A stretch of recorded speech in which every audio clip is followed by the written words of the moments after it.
Alright, welcome to a Cartoon Smart tutorial in character design, but designing in a very specific style that I don't think cartoon historians have properly named yet. At least I can't find a nice Wikipedia entry that has specifically called it something, but it's this kind of retro atomic agey look, or retro Raygun, you could call it. But I think it's just a rehashing of the old Hanna-Barbera look that was simple, but also had these really unique and exaggerated curves. And I've got a couple pics here. Here's Fred Flintstone. Here's George Jetson. Here's George again. Here is Fred and Wilma, and particularly look at Wilma's hair with these nice swoops up here that curve around. And so this really nice kind of line and stroke style. And, there's many things that define this, kind of reinvention of the style, and shows like Powerpuff Girls and Dexter's Laboratory, I think, were the epitome of the modern rehashing of it. And since then, those shows are like 10 years old now. I think illustrators are really doing some unique things with this style, and certainly with computer programs, you can add all sorts of nice gradients and shadows that really make this style pop out. And it's not a way of drawing that I'm very good at, so I'm not teaching this lesson, and we're going to be looking through some pieces from the instructor's portfolio here. Mike is a very accomplished illustrator, I think. He works professionally for many TV shows, and he does some print work too. And you can see that this style really, I think, pops out at you, and it's a good style to animate too, because you can get away with a lot of kind of, I think, cheats, some simple ways of animating, and you don't really have to break your back with lots of little mini keyframes to do the bend of an arm or whatever. So let me continue stepping through here, and then what I'm going to do is point out his URL. He mentions it at the very end of the lesson, but I'm going to just bring it up right now so you guys can hop over there immediately and check out what he's got. This is his blog. He's even got more pieces up there. And what lies ahead, this first half hour in the tutorial is going to involve sketching. He sketches into the computer so we can screen capture it using a Wacom tablet and a program called Sketchbook Pro. And you could also use any other drawing program that makes use of the Wacom tablet, like Photoshop. But you can also just get a piece of paper and a pencil, and I think that's actually what Mike would recommend anyway. You get, I think, a more natural feel for illustrating doing it that way. And then in parts 2 and 3, he's going to be tracing over the illustrations he creates in the first part. And he's got, of course, some tips for using Illustrator as well, and really refining everything. And please pay special attention to some of Mike's personal testimony in the beginning of Part 3, because he's got some awesome tips for just kind of making it as an illustrator and working in the biz. So anyway, I'm going to turn it over to him, and I hope you enjoy the lesson. Hello everybody, how we doing? Thank you for downloading this character design tutorial from cartoonsmart.com.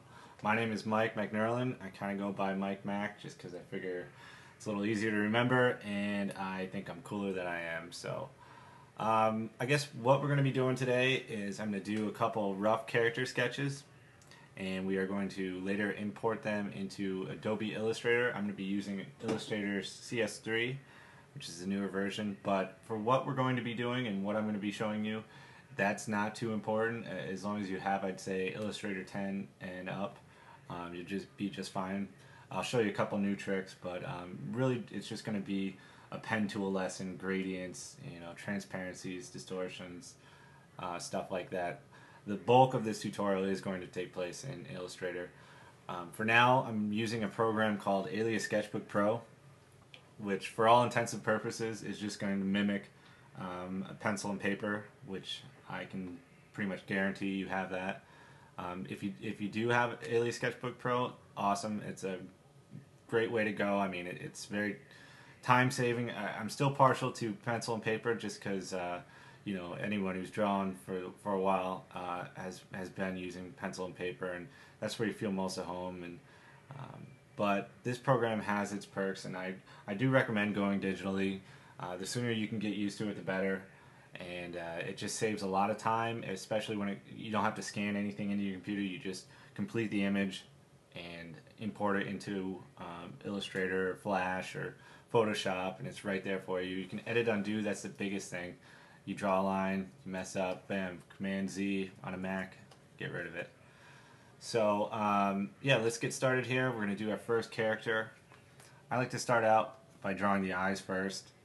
They tend to be a great way to work as a placeholder, and you can reference them and figure out where you want to position everything else. So I do the eyes, then I'm going to go down into the nose. This is a character that I've been drawing for a number of years now, always just kind of changing it up as I go. But I figure this character will allow me to show you all the things I think I need to that I can give tips on. So now we're going to do the side of his face, coming down from his eye. Let's see. I'm going to be doing a lot of edit undoing. I always do. So bear with me here. And I like to counter those curved lines with a straight line in the opposing side. And I'm going to talk about that real quick for a minute. This is kind of a tip that I picked up that I really just started using all the time, and it's kind of known as the D shape in art, where one side is a curve, the opposing side is a straight line, and that just it simplifies a lot of objects for you. Like this could even be right here. This could be a kid's face. You know, we got the nose, we got the mouth, he's smiling, some teeth.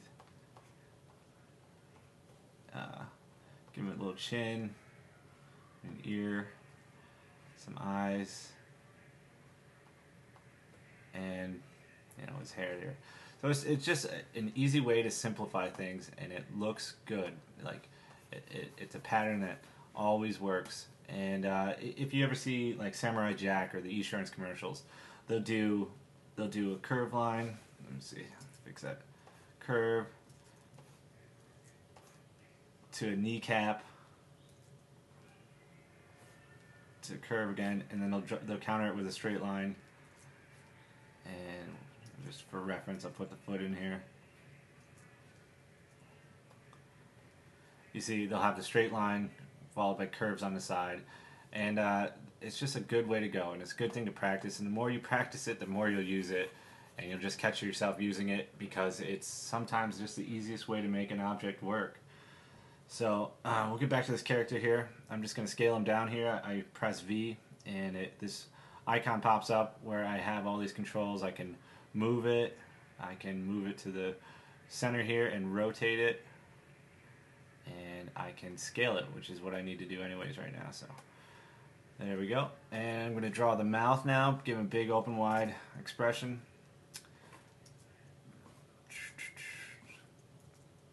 This guy's really yelling about something.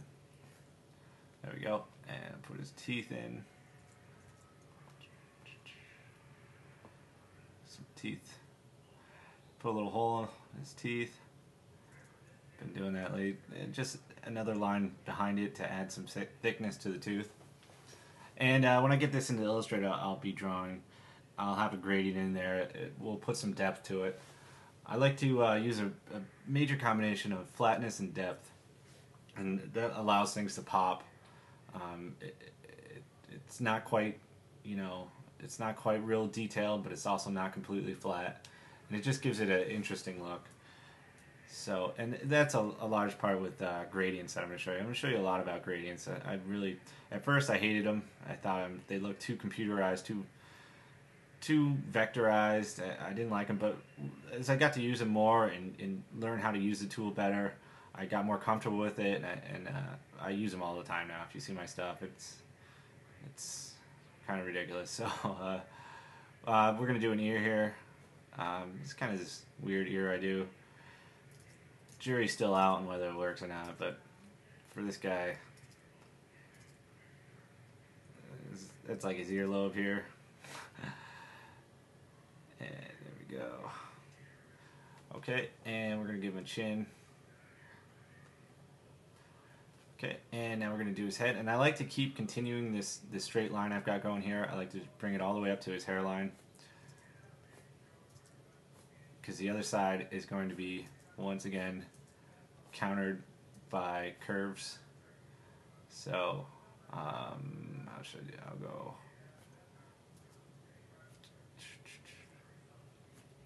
Okay, that'll work. And give a big widow's peak here.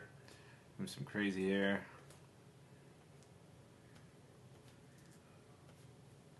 And down to sideburns. I like to always add sideburns. This probably went a little too far out there. So, bring his hair back. There we go. Okay, and I gotta shrink him down a little, fit him in the frame, because we're gonna start on his torso and lower body.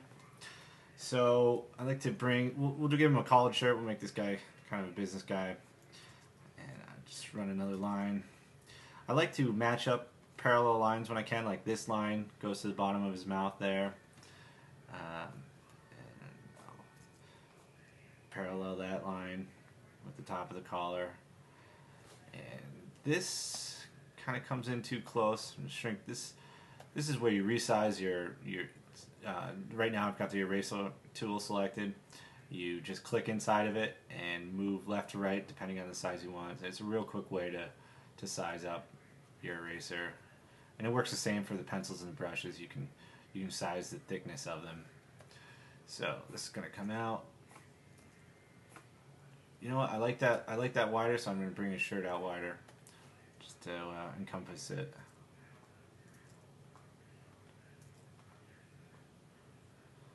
Okay, that'll work for now. Okay, and torso. I like to give him a short torso with big, like, monkey arms. There you go.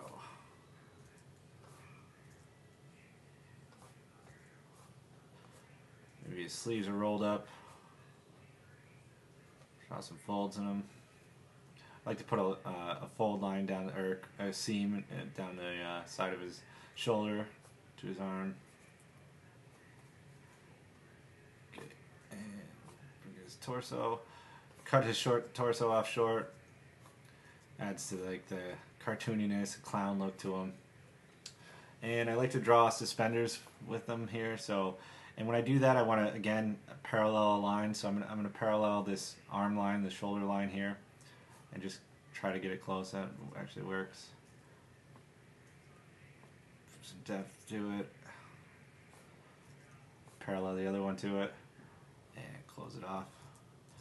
Again, we'll keep this pretty rough. The major changes are going to be made in Illustrator, so this is actually more detailed than I usually go with my characters, which is kind of sad, but I've just gotten so used to drawing for Illustrator or Flash or whatever it may be. So I'm going to scale him down again.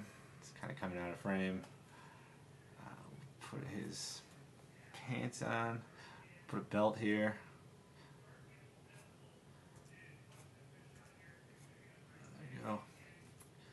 Trying to parallel these lines again. Belt buckle's good for centering your character. It's kind of how the tie centers. It's a good reference point to show where your center is. Just how far is he turned towards you.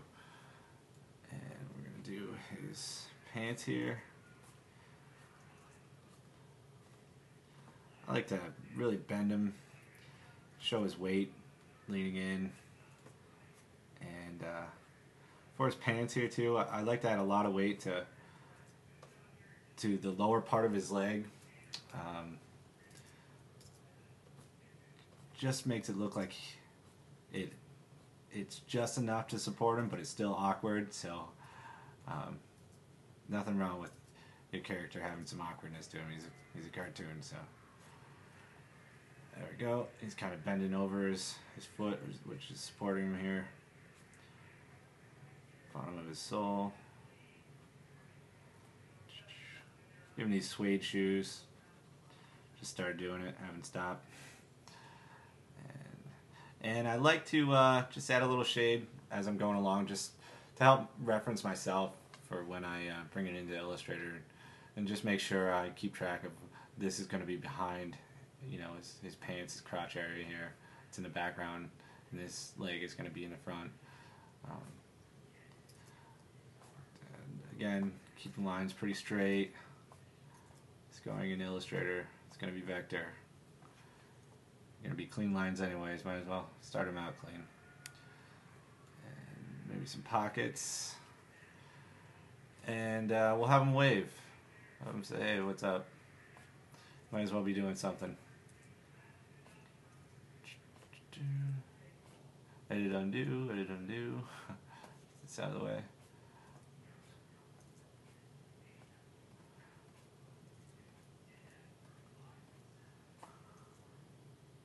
I got a little too wide on his hand there.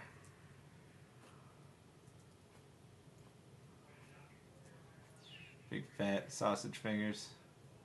Go with his monkey arms.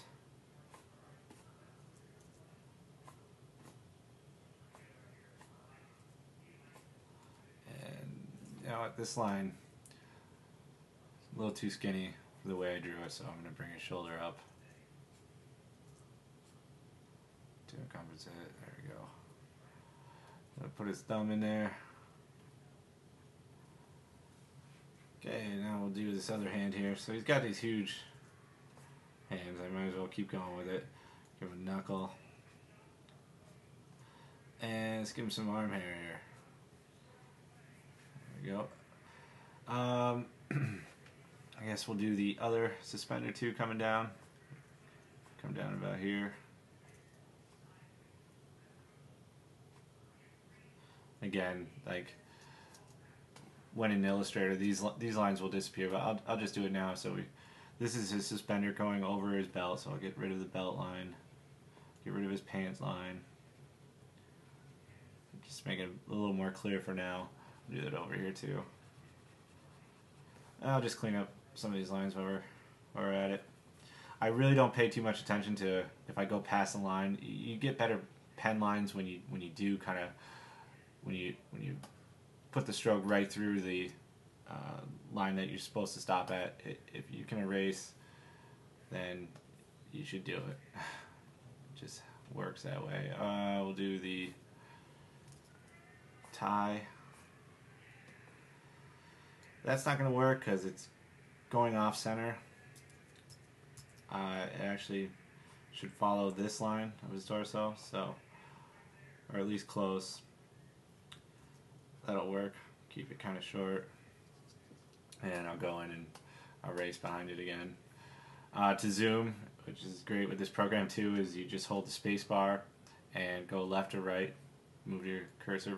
I'm drawing with a, I should have mentioned this earlier, I'm drawing with a Wacom tablet and a stylus pen, which is great. There's even better stuff out there now though. There's the Cintiqs, which are awesome. I worked in the studio and they had one there, or they had a bunch of them there, and those were just awesome. You were right there. It felt like it was pencil on paper. But Wacom tablets are great too, especially, you know, you get used to them and you don't even notice it. So okay, and we got to do his other leg here. And a big mistake a lot of people do when first starting out in character design is we got one leg facing this way to his right, and they'll do the other leg facing all the way to his left, like exactly the opposite way to the left. And that doesn't work well because it doesn't show the character carrying his own weight properly. You want to give him some dimension, and this also goes into where I like to draw my characters flat, but I also like to have a little dimension to him as well. So we'll have his foot kind of facing us. Let it come down. This is the thickness of his clothing, his pants around his leg, like I had over here. This is the back side of it. And we'll do this. Put a little fold.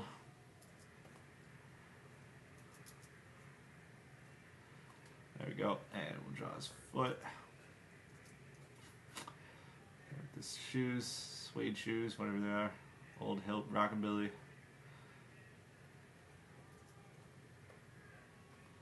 And this little back end. There you go. And I'll just color this in, quick reference. Also, I'll shade right here too to show this arm is in front of this leg. And okay, let's see what else we get. Let's make these lines a little more clear. I probably shouldn't have gone with the red pencil now that I'm thinking about it, because it might be showing up a little dim on this video, so I'll just go over it real quick. Okay, we got to do some eyebrows. Forgot to put those in, and these are always fun when you get the sketch into Illustrator. You can make those eyebrows just kind of like they're floating off his head. You put a drop shadow behind them, and they're just floating there. And it's cool. It's really fun to animate that way too. If you're making these characters for animation, is just have things floating off their like skull, just out there. And when you move it, it has no attachment to anything else, and it's just a unique look that is kind of brand new with these new programs like Flash and stuff. So you know, experiment with stuff, just mess around and try new things. It's a new program, well, relatively new, and it's always good to make your own style and be unique. So let's see what else we want to hear. I'm gonna shade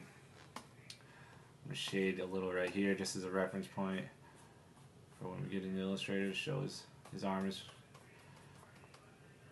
behind his torso here. And I don't want to leave too soon here. Just clean it up a little. And throughout this tutorial too, I also want to just talk to you guys about kind of the industry and character design, how to get your name out there, how the business works a little bit, and just some ideas of what you can do to get exposure. So, okay, I guess this character will work for now. We got another 1 or 2 sketches coming up, and we will import this into Illustrator once those are done. So. Okay, so we're going to get started here with our second kid's character design. Well, I figured we would do a kid's character design just because if you're a character designer or illustrator or cartoonist in this industry, chances are you're going to be doing a lot of kids' character designs. I mean, there's so many. That's what the market's geared for. It's children's books and greeting cards, birthday cards, you name it. So. We're going to get started on our first layer here, and as always I'm going to start out with the eyes. With kids designs I like to keep the eyes kind of separated. It kind of adds to the humor of the look a little bit. There we go, and we'll do the other one up here. And put a little nose in. Simple little nose. And we're going to do a big smile.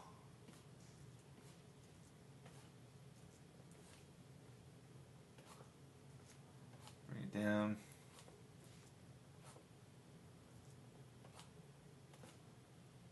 And a little chin. And we're going to have I'm going to get rid of this line real quick. But we're going to have the teeth protruding quite a bit. Just to show how excited this kid is. So, jut out. Maybe a little chip tooth there, add his character, and we'll do some more teeth down there.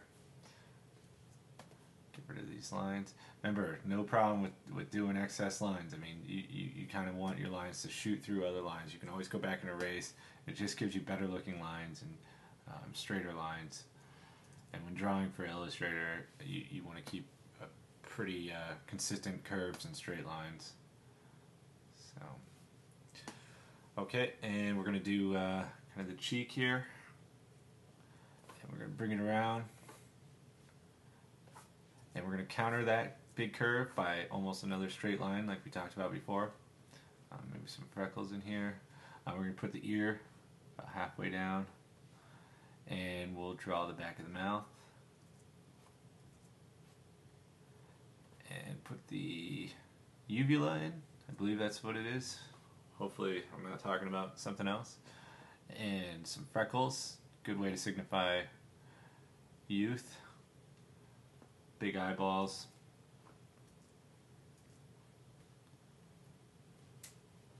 And we got to do the hair. So just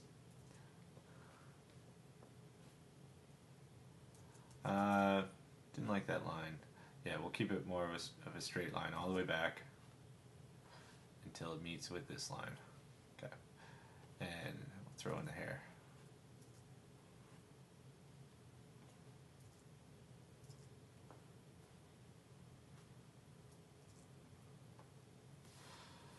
Okay, there we go. And when I do big teeth on characters, I like to add gums to it because it kind of breaks up when you do it in Illustrator, when you color it. It breaks up that big white wall that occurs because of the teeth showing so much, and just adds a little color to it. Plus, it adds to the expression of the character. You know, he's smiling so hard that you can see his gums, so adds to the emotion of the character. And we'll put a little hat on him, kind of straight line with a curve again.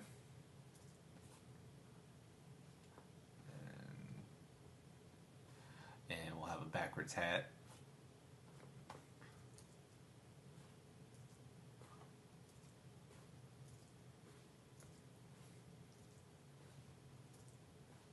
Can't get the curve I want.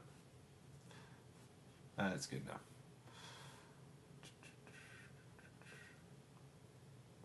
And we'll put the little button on top of the hat. Of course, exaggerate it like everything else so far.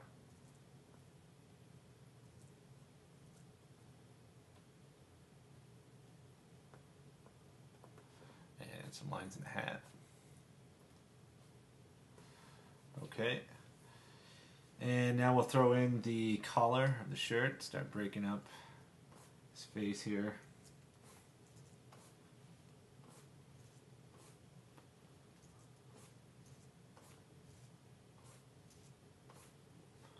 Okay. Close that off. His eyes have been kind of bugging me. I don't know that I do like the big eyeballs now. Maybe I'll just get rid of those and throw in. Yeah, that looks a little better. I'll put a eyebrow up here too, and one over here. Get rid of this line. Let's see, it's a little better. A little goofier looking. When I draw kids too, I like to. I'm going to start a new layer. I like to throw a shoulder, like a kid shrug shoulder, in front of the face, in the foreground, with pudgy little arms.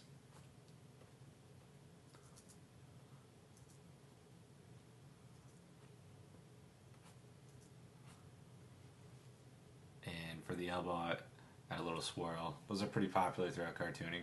The best use of swirl that I've seen, and I started using swirls a lot more after I saw it, was that animated movie by DreamWorks, Madagascar. The character design in that movie is just awesome. I love it.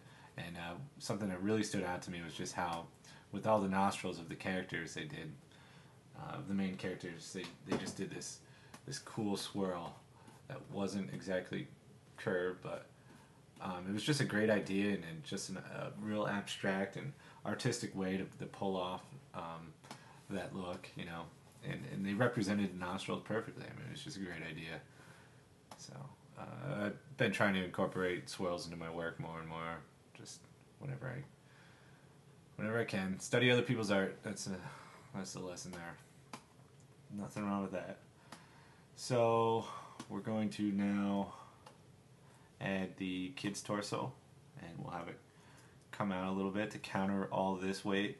We gotta give it kind of a support system, and we'll give him a short torso again though, and bring it down. No, I don't want to do that. What do I want to do with his legs here? I might just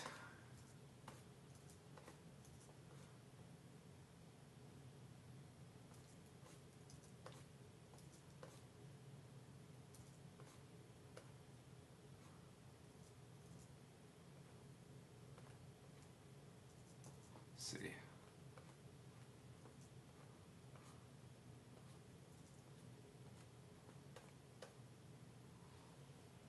something like that. This would be his load-bearing foot, so it's kind of supporting his whole body. The weight is all on top of it here.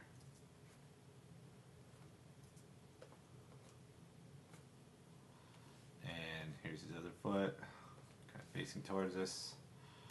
We're going to zoom in here, get rid of these confusing lines right now, and see what we got.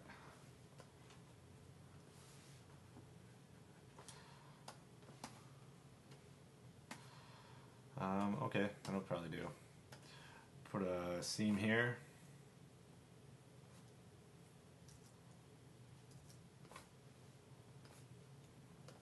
And pockets again. And we'll give him those Converse type shoes.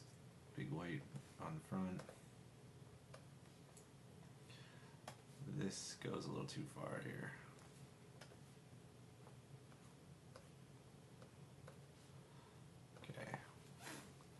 And we'll run a parallel line for his belt.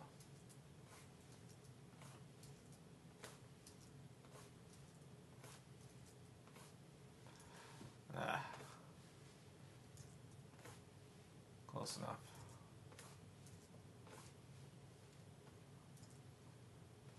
Okay, and we'll erase what's behind it to signify that the belt is in front of it.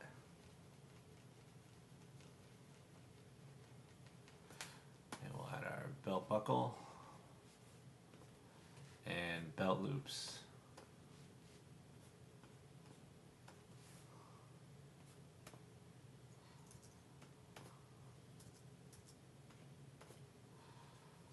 Okay. And we'll add a little logo on his shirt. Just by a circle, something simple. And maybe a little crease. What else do we need here? Let's give him a backpack. So for this line, for this.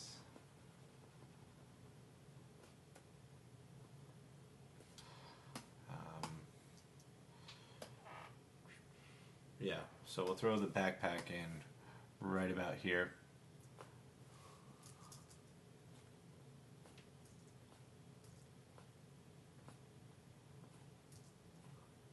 There's a shape I wanted to talk to you about. I kind of already did actually, but I just want to show how many uses it has. This is the same D shape as I was talking about before, countering a straight line with a curve. This kind of line with this one, the D. It works real well. So say you're drawing a table and you're looking at the table head on. Here'd be a table at a diner. The back would be a straight line and you would arch the table down. It's just a cartoon perspective really, and the tablecloth would come down. Then you would have your bowl of soup on the table, and it would look like that, and it's another D shape. And to draw the soup inside, you would just follow that shape, and this would be the soup. And but yeah, it's just more uses for that D shape.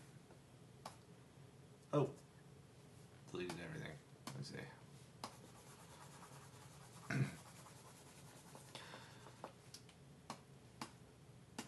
Okay, let's get back to drawing this backpack. This is the handle to the backpack. And it'll come down.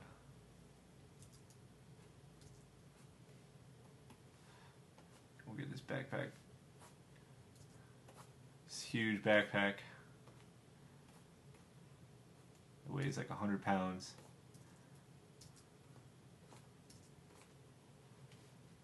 Everybody remembers those days.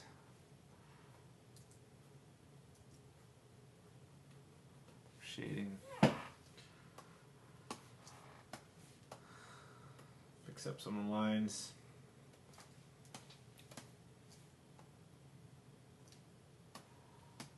And we'll have his armband coming around his shoulder here. So we'll start it here.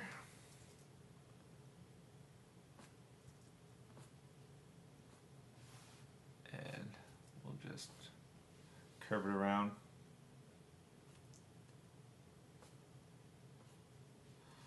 It's there. Now let's clean it up.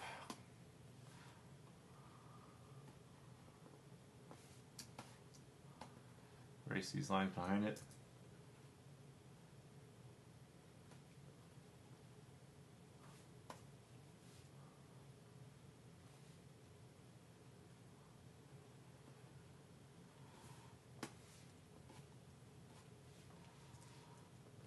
And then we have to erase everything that's under this armband too, so let's get rid of all this.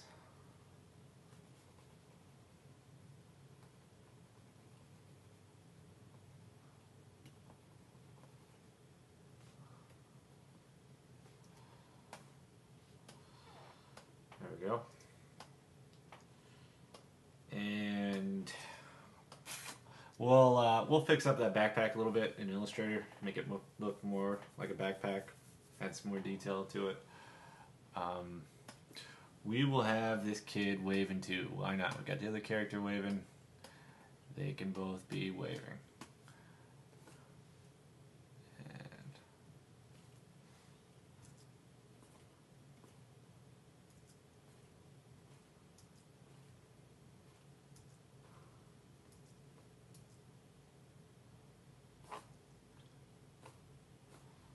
that is probably going to be way too big, and it is. So what we can do, actually, I'm just going to hit L, and it brings out my lasso tool, and I'm just going to follow it around on the same layer and make sure I don't cut off anything from anywhere else besides the arm, and scale it down, rotate it, and rotate it some more.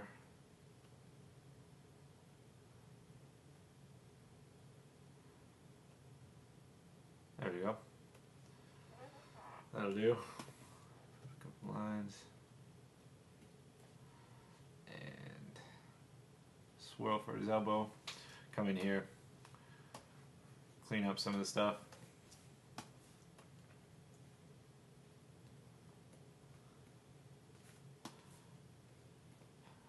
Add a little shading.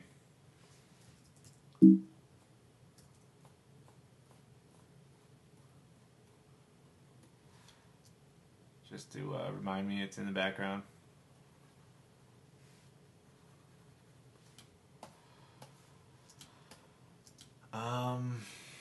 Okay, I think that'll do it for now. That's all we need to bring it into Illustrator and fix it up.